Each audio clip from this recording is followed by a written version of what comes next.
Hello दोस्तों, नमस्कार। चलिए, माताओं बहनें बोलेंगी ज्यूतिया आने वाली है। पंडित जी, आपने कुछ बताया नहीं ज्यूतिया के बारे में।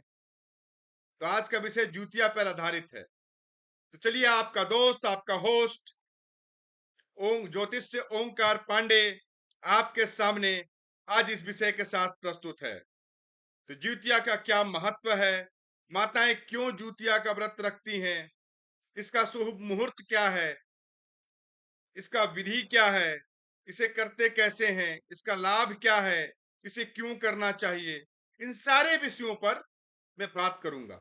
माताओं बहनें, आप लोग माताएं इंतजार कर रही होंगी कि ये विषय अभी तक आया क्यों नहीं, और 5 दिन बाद ही है ज्यूतिया। तो चलिए, विषय को शुरू करते हैं। इससे पहले सविनय निवेदन है, हमारे चैनल को लाइक करें, सब्सक्राइब करें, शेयर करें और ढेर सारा प्यार दुलार मोटिवेशन देते चलें। बेल आइकन नोटिफिकेशन बटन को दबाना ना भूलें, ऐसी ही रोचक वीडियोस को पाने के लिए। तो चलिए शुरू करते हैं चर्चा ज्यूतिया पर। ज्यूतिया माताएं क्यों रखती हैं, ज्यूतिया व्रत क्या है, इसका महत्व क्या है, इसका शुभ मुहूर्त क्या है, नहाय खाए की तिथि और पूजा विधि क्या है, इसके ऊपर पूरा पूरा चर्चा आपके सामने मैं करूंगा। तो सनातन धर्म में जितिया व्रत का विशेष महत्व है। यह व्रत आमतौर पर भारत में हिंदू धर्म की महिलाओं द्वारा रखा जाता है। यह व्रत संतान की सुरक्षा और लंबी आयु के लिए रखा जाता है। हर साल यह व्रत अश्विन मास के कृष्ण पक्ष की अष्टमी तिथि को रखा जाता है। इस वर्ष जितिया व्रत 14 सितंबर 2025 को पड़ रहा है। इस दौरान माताएं व्रत रखती हैं, उसको नीला व्रत भी कहते हैं। ठीक है। तो यह व्रत मुख्य रूप से बिहार, झारखंड, यूपी, मध्य प्रदेश और उत्तर भारत के बहुत सारे क्षेत्र राज्य हैं जिनमें महिलाओं द्वारा रखा जाता है। खास बात यह है कि यह व्रत केवल पितृपक्ष के दौरान ही रखा जाता है। जितिया व्रत का महत्व क्या है? धार्मिक मान्यताओं के अनुसार यदि कोई मां अपनी संतान के लिए सच्चे मन और श्रद्धा से जितिया व्रत रखती है तो संतान के जीवन से हर तरह के दुख और कष्ट दूर हो जाते हैं, जीवन में सफलता मिलती है और उनकी आयु भी बढ़ती है। माताएं इस दौरान निराजल व्रत रखती हैं और भगवान जीमुत वाहन भगवान जिमुत वाहन की पूजा और प्रार्थना करती हैं। तो मैंने भगवान का नाम बताया, ज्यूतिया में किन भगवान की पूजा होती है, तो वो भगवान का नाम है जिमुत वाहन।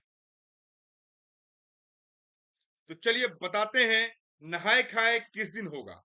द्वितीय व्रत का नहाय खाए अश्विन मास के कृष्ण पक्ष की सप्तमी तिथि को होता है। इस बार होगा वर्ष 2025 में यह तिथि 13 सितंबर को है। अगले दिन यानी 14 सितंबर रविवार की सुबह ब्रह्म मुहूर्त में जितिया का ओठोगन होता है, होगा इस बार।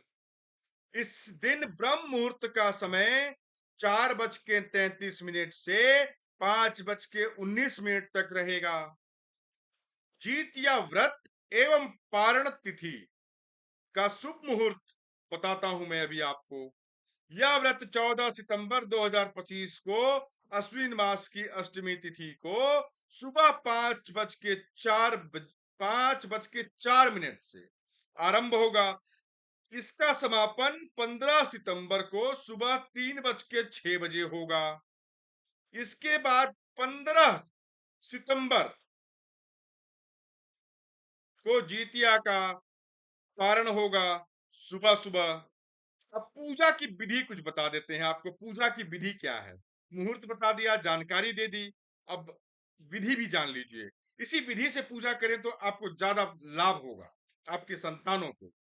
तो विधि है, इस व्रत में भक्त अष्टमी के दिन पूरे दिन बिना पानी पिए उपवास रखते हैं। अगले दिन यानी नवमी के दिन सूर्य देव को अर्घ दिया जाता है। इसके बाद मंत्रोच्चार के साथ भगवान को प्रसाद अर्पित किया जाता है। पूजा समाप्त होने के बाद भगवान को लाल, पीले या हरे रंग के धागे अर्पित किए जाते हैं, जिसमें सोने के या चांदी के जूतिया के जो होते हैं वो नग बनवाए जाते हैं, वो उस धागे में पिरोए जाते हैं। इसके बाद माताएं अपने बच्चों को ये धागे पहनाती हैं ताकि उन्हें सुरक्षा मिले और उनकी आयु लंबी हो। लेकिन कुछ माताएं उस दिन भी पहना देती हैं पूजा के बाद। कुछ माताएं पूजा करने के अगले दिन जब वो पारना करती हैं, पारना करने के बाद पहनाती हैं। तो ये है पूजा की सिंपल विधि मैंने बताई। उसका व्रत कथा का किताब आता है, जो किसी अच्छे ब्राह्मण से आप करवा सकते हैं। अगर ब्राह्मण उपलब्ध नहीं है तो आप खुद भी कर सकते हैं। तो ऐसा करने से आपके पुत्र पुत्रियों जो भी है उनके जीवन में बहुत सारे सकारात्मक प्रभाव देखने को मिलते हैं। तो ये रहा जिउतिया के बारे में पूरी जानकारी मैंने आपको दी। तो माताएं कह रही होंगी कि ये अभी तक क्यों नहीं आया, बहुत सारे टॉपिक लेकर आते हैं। तो चलिए, ये टॉपिक भी आना जरूरी था, आप लोग को जानना था। तो मेरा बोलना, आपका सुनना, आशा करता हूं सार्थक होगा।